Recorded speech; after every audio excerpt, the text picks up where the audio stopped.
एक लड़का था, माँ ने उसका विवाह करा दिया, पर वह कुछ कमाता नहीं था।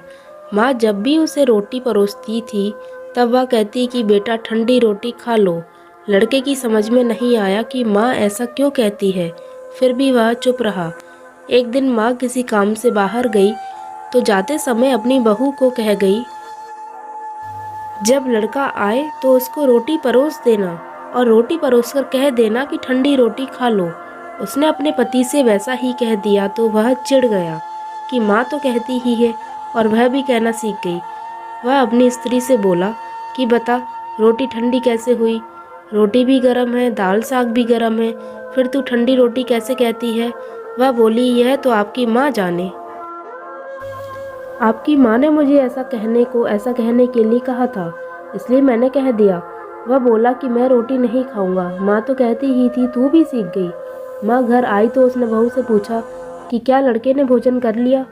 वह बोली कि उन्होंने तो भोजन नहीं किया, उल्टा नाराज हो गए। माँ ने लड़के से पूछा तो वह बोली कि माँ तू तो रोजाना कहती थी कि ठंडी रोटी खा ले, और मैं सह लेता था,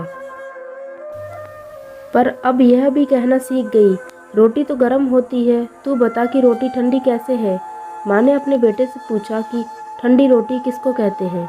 तो बेटा बोला, माँ सुबह की बनाई हुई रोटी शाम को ठंडी होती है, बासी रोटी ठंडी और ताज़ी रोटी गर्म होती है।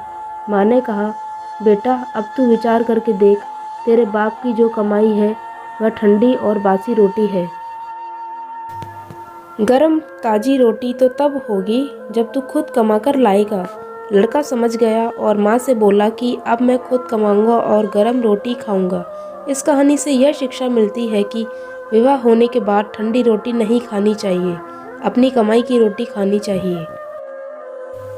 इसलिए विवाह तभी करना चाहिए जब स्त्री और बच्चों का पालन पोषण करने की ताकत हो। यह ताकत ना हो तो विवाह नहीं करना चाहिए।